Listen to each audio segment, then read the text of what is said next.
어제 오전 10시 50분 세종청사 중앙동에서 50대 공무원이 추락했다는 신고가 접수됐습니다. 여러분 참다 영상을 올립니다. 구독과 좋아요는 제가 끝까지 맞설 수 있는 원동력입니다. 여러분의 힘을 보태주세요. 오늘도 대한민국 사회에서 논란이 되고 있는 사건을 정확히 빠르게 짚어보겠습니다. 이 인물은 바로 이번 국정자원 화재 사태를 직접 담당하던 공무원으로 확인됐습니다.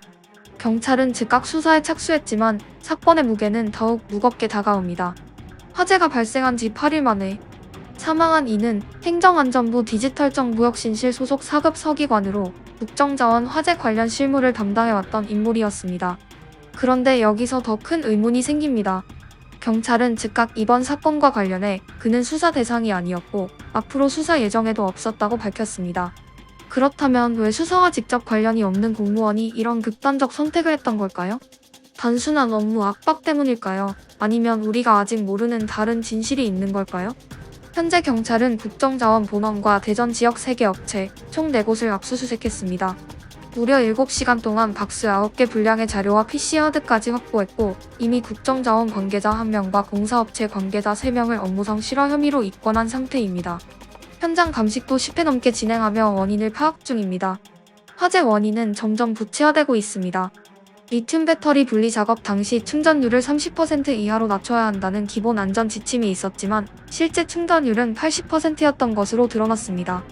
거기에다 국정자원은 직무의 소방안전조사마저 거부했습니다. 충전율 80%, 소방조사 거부, 기본 안전조차 지켜지지 않은 총체적 관리 부실, 이것이 화재의 진실이었습니다. 하지만 민주당은 조사 결과가 나오기도 전부터 윤석열 정부 책임을 거론하며 정치 공세에 나섰습니다. 그러나 드러난 건 오래된 현장의 관리 태만과 기본 절차 무시였습니다. 현재 복구 상황을 보면 충격적입니다. 전체 647개 시스템 중 128개만 복구율은 고작 19.7%입니다. 국민의 행정 편의와 직결된 G드라이브는 완전히 전소돼 복구 불가능 판정을 받았습니다. 수많은 공무원들이 자료를 잃고 소상공인들의 피해액은 이미 100억 원을 넘어섰습니다. 여러분, 다시 돌아가 봅시다. 수사 대상도 아닌 공무원이 왜 목숨을 끊었을까요? 단순한 책임감이었을까요? 아니면 우리에게 알려지지 않은 압박이 있었던 걸까요?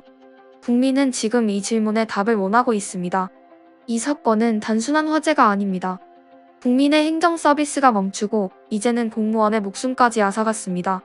안보 불안, 치안 불안, 경제 불안에 이어 이제 행정 시스템마저 불안해진 겁니다. 여러분은 어떻게 생각하십니까? 왜 수사 대상이 아니었던 공무원까지 극단적 선택을 했던 걸까요?